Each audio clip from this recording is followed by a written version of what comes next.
అనకాపల్లి జిల్లా చోడవరం సబ్ జైల్లో జైలర్ పై దాడి చేసి ఇద్దరు ఖైదీలు పరారయ్యారు.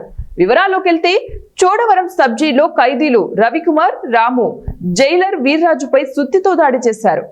గేటు తెరుచుకుని జైలు బయటకు దూసుకెళ్లారు. ఈ దృశ్యాలు సీసీటీవీ కెమెరాలో రికార్డ్ అయ్యాయి. పోలీసులు ఇద్దరు ఖైదీల ఫోటోలను అన్ని పోలీస్ స్టేషన్లకు పంపించారు. ఎక్కడా కూడా తప్పించుకోకుండా ముమ్మర గాలింపు చర్యలు చేపడుతున్నామని అనకాపల్లి జిల్లా ఎస్పీ తుహిన్ సింహా తెలిపారు. కాగా జైలు భద్రతపై ఇప్పుడు పెద్ద ప్రశ్నలు తలెత్తుతున్నాయి.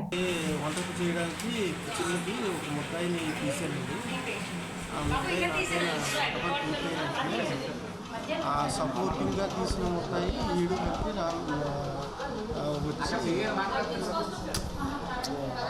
ఆ ముద్దాయి నాపై చూసేసి నా డస్క్లో ఉన్న హ్యామర్ అంటాం కదా, హ్యామర్ తీసుకుని నాపై అటాక్ చేసి నేను గింజుకునేటప్పటికి నా చేతిలో ఉన్న తాళాలు లాక్కుని గేట్ కొట్టేసిన దాని మీద నేను కొద్దిగా మైల్డ్గా ఉన్నాను. తాళాలు ఆ చేతిలో లాగేసుకుని గేట్ తీసుకుని వెళ్ళిపోయాడు.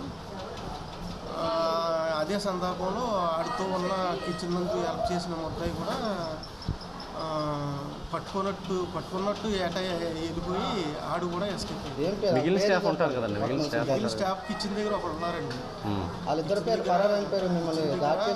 కానిస్టేబుల్ గారు ఉన్నారు. ఆయన వచ్చే అవకాశం కూడా లేదు వాస్తవానికి. షార్ట్లో అటాక్ చేసాడండి. ముద్దాయిల పేర్లు ఏమైనా తెలుసా మీకు? ఒకడు నక్క రవికుమారు, ఇంకొకటేమో బెజవాడ రాము. అప్పుడు డ్యూటీలో ఎంతమంది ఉన్నారండి? డ్యూటీలో నలుగురు గార్డు, సూపర్ రెడ్డి గారు, నేను, ఒక వార్డర్ గారు ఉన్నామండి. వార్డర్ గారిని బయటకు పంపించాను బ్లీచింగ్ తీసుకురాలి. అంటే ఇప్పుడు అక్కడ హ్యామరును బ్లడ్ స్టెయిన్స్ ఎక్కడ ఉన్నాయంటే రూమ్లో ఉన్నాయి కదా, అక్కడికి రావాలంటే అక్కడ చేతిలో ఉన్న సుత్తిని తీసుకుంటూ గింజుకుంటూ నేను సూపరింటెండెంట్ గారు ఉన్నారు కదా అని సూపరింటెండెంట్ గారి దగ్గర రూమ్కి నేను లాక్కుపోయి తన్నితే అప్పుడు వదిలేడు. ఇది ఫస్ట్ జరిగింది ఆవరణలో జరిగిందా? తర్వాత మీరు ముందు మెయిన్ గేట్లో జరిగిందండి. ఓకే. అసలు ఫ్యాన్ ఊరు పడిపోయిందా అన్నట్టుగా ఉన్నది, కానీ నాకు దెబ్బ తగులుతున్నట్టే లేదు.